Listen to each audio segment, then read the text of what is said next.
Hello everyone, Ron again, and in this video we're just going to cover the major scales. Action. Don't forget to like, comment, and subscribe. So I'm going to go through what each major scale is and simply tell you the notes.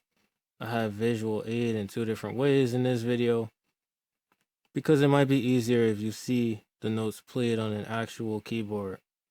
Keep in mind, the way you express musical notation when you're talking about different scales, it varies between scales, and you'll see what I'm talking about because when you're writing music on a staff, every line represents one note, and every space in between two lines, underneath a line, or above the staff represents one note. Every note has a place, and the bass clef varies because it shifts it downward, and there's a reason for that when you consider middle C where it's at on the piano. But we're not going to get into that. But I'm going to explain it to you and just understand that the way I am expressing these different note values is because you only want to use every letter once, because if you were plotting the scale on actual sheet music, you wouldn't be able to put F twice, for example, because F can only be represented by one line. So with that being said, we're going to start with the obvious C major scale. And probably in the next video, I'm going to talk about the key signature and the circle of fifths, but let's get into it. All right, so the key of C major is C, D, E, F, G, A, B, C. So you can either look at the FL keys that's there, or you can see my hand. C sharp major is the first key that's going to sound strange because the way it would be notated, it has C as the 7th degree of the scale, but it also has C sharp. But you only want to use each letter once, so C is referred to as B sharp. Remember in the last video, I explained how if you sharpen B by one semitone, then it's going to be C because there's only one semitone between them, and the same is true between E and F. Well, that's the reason why.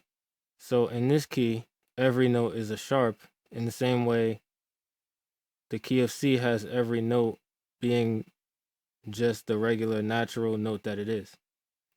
So you get this: C sharp, D sharp, F is expressed as E sharp rather than F natural because F sharp is a part of the scale. G sharp, A sharp, C is expressed as B sharp. And why is that? Because every note letter has a specific line.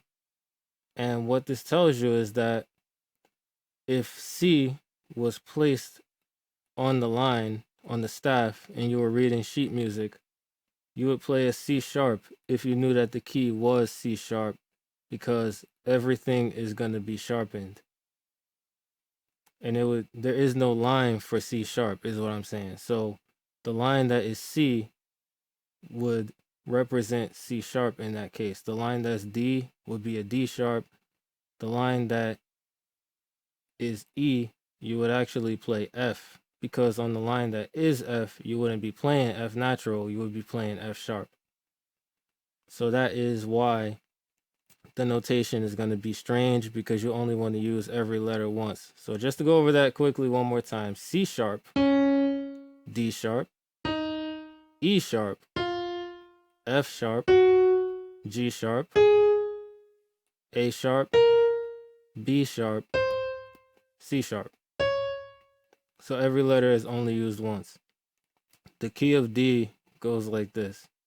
And mind you, each of these are going to have a certain number of sharps and flats, and it behooves you to know that as well. So the key of D is the key that has two sharps. Why? Because it has F sharp and C sharp, so you can only use every letter once. So you have D, E, F sharp, G, A, B, C sharp, D. Moving along, E flat, F, G, A flat, B flat, C, D, E flat. So how many flats does it have? It has E flat, F, G, A flat, B flat. So the key of E flat has 3 flats in it.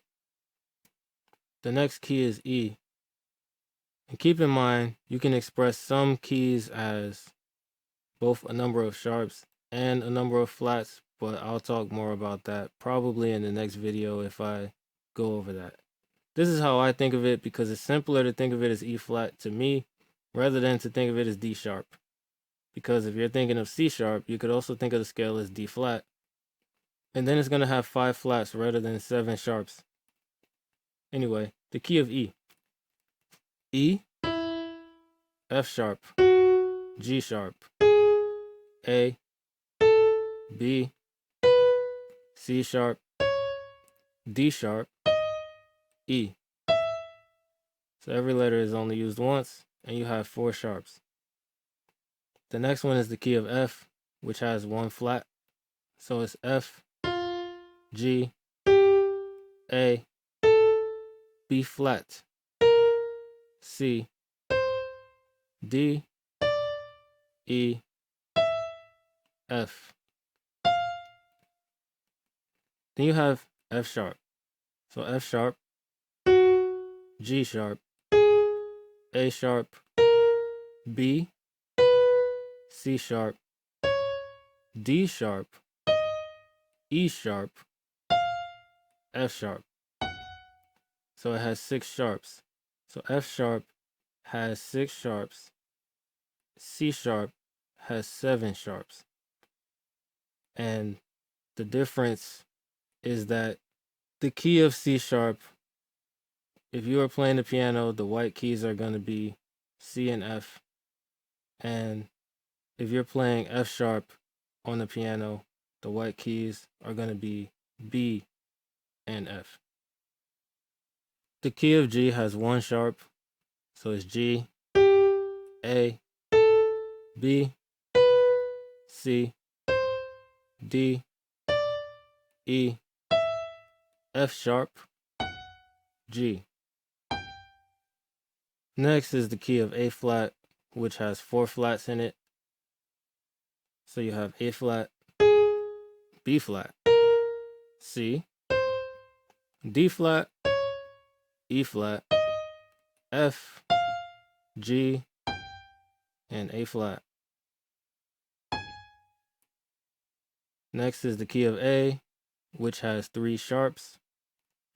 It's A, B, C sharp, D, E, F sharp, G sharp, A. You have the key of B flat, which has 2 flats in it. B flat, C, D, E flat, F, G, A, B flat. And the key of B major, which has 5 sharps in it. So it's going to have B, C sharp, D sharp, E, F sharp, G sharp, A sharp, and B. And then it's going to go back to the key that we started with, which is C. C major, the natural scale. C,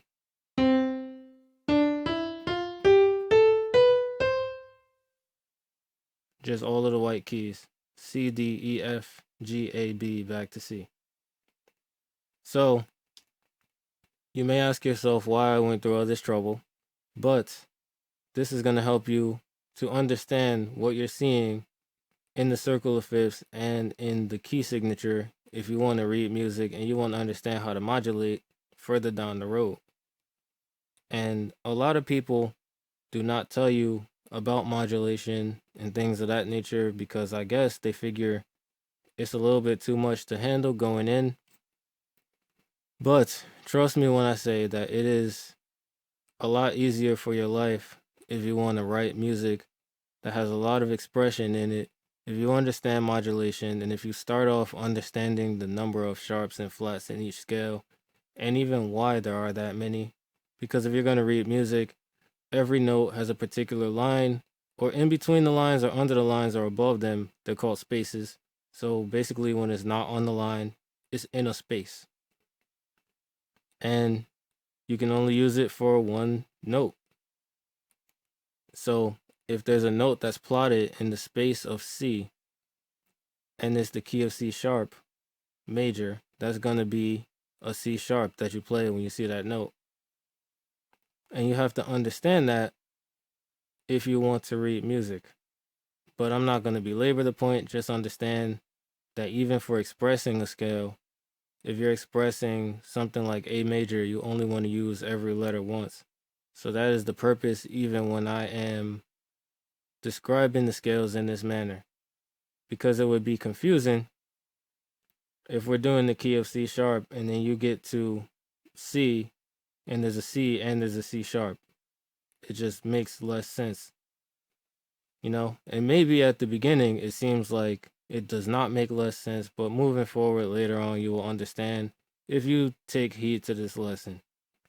But even if you don't want to express this idea of the scale degrees in that way and you decide to show them to someone else, for example, they still can understand what you mean because everybody doesn't want to learn how to modulate. Everybody's not going to write music. Some people will just play it. And that's cool too. So you take this lesson and do with it what you will. Because even though I know how to read sheet music, I'll be honest about how I would rather not. I don't consider myself to be primarily like a pianist. I mean, I do want to get better at the piano at some point. So hopefully down the line. But for right now, it seems to me that it's simpler to watch somebody else play it on YouTube and then play it that way. It's kind of like Nick Cannon and Drumline. He's like, why do I have to read music? You know, I'm similar in that I know how to read music, but I recognize that if I'm just going to learn the same song and I'm not going to perform it and I just want to know it for my own purpose, then I could just watch somebody else play it and play it to the best of my ability. Because you see videos with Synthesia and stuff, and sometimes you can find sheet music that's free online and you can figure out how to get what you want. But anyway, with all that being said, if you stuck around to the end of the video, I thank you for watching. Like, comment, and subscribe. And as usual, have an awesome day. Peace.